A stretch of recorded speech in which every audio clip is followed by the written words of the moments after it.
Kembali bersama saya Eko B. Supriyanto dalam The Infobank Week.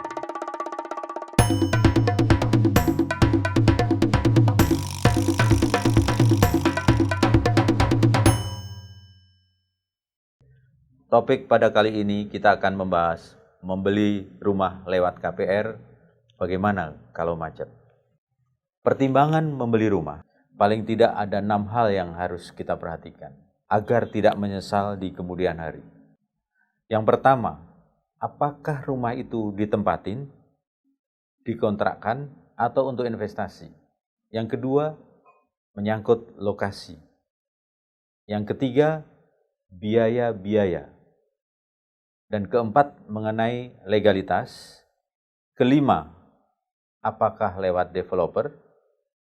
Dan yang keenam adalah mengenai eksekusi. Di dalam eksekusi ini menjadi pertimbangan yang paling menarik.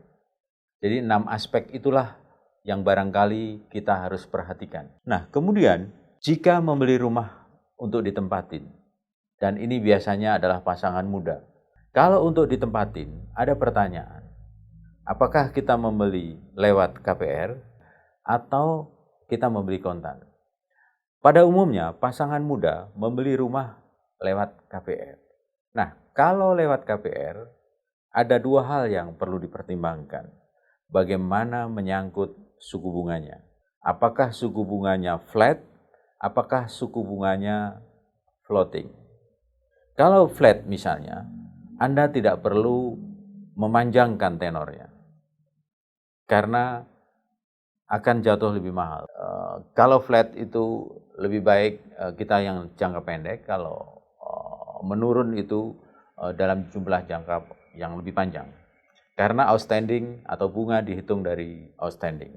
Nah, kemudian kalau kita memilih bank, kita juga harus membandingkan. Pilihlah bank yang paling mudah, suku bunganya relatif lebih rendah, dan biaya-biayanya juga ringan, dan kemudian kita perhatikan prosesnya lebih cepat.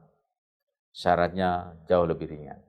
Jika kredit, apa yang harus dilakukan?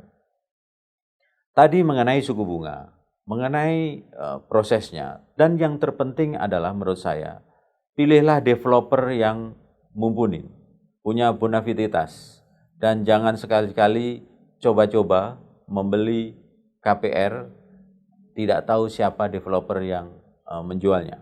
Pertanyaan menarik, bagaimana kalau KPR itu macet? Pertanyaan ini sering muncul karena di tengah pandemi COVID-19, banyak PHK, banyak penurunan pendapatan, sehingga biaya-biaya termasuk cicilan KPR menjadi terganggu. Yang pertama yang harus dilakukan adalah, sebelum kita membeli KPR, kita sudah menyiapkan cadangan 3 bulan atau sampai 6 bulan. Kalau sendiri atau belum berkeluarga, kita 3 bulan. Tapi kalau kita sudah suami istri, kita 6 bulan. Baru kita putuskan kita akan membeli KPR. Kemudian, jika benar-benar macet dan Anda benar-benar tidak punya lagi uang, dan kemudian Anda tidak sanggup membayar, maka sebaiknya Anda melakukan relaksasi. Anda datang ke bank, dan Anda mengatakan bahwa kami hanya bisa mengangsur X rupiah. Nah, di dalam relaksasi ini ada banyak hal yang bisa dilakukan. Yang pertama, yang paling mudah adalah memperpanjang tenor. Kemudian minta pengurangan bunga atau penundaan bunga. Kemudian minta kemudahan-mudahan, misalnya mengurangi denda, baik denda karena bunga maupun karena penalti. Ini bisa dilakukan dan bank-bank bisa memberikan relaksasi seperti ini. Asal kita datang ke bank, baik-baik mengajukan permohonan.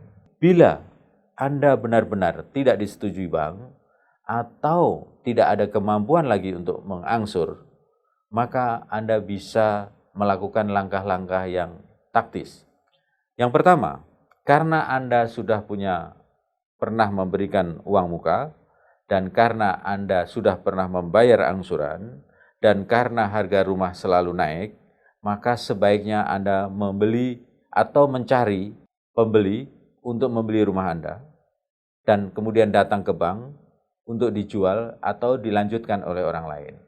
Sehingga Anda tidak banyak kerugian, Anda minimal setidak-tidaknya masih ada uang, baik uang muka atau angsuran, karena kenaikan harga rumah, sehingga Anda sendiri bisa membuat modal ataupun untuk keperluan yang lain.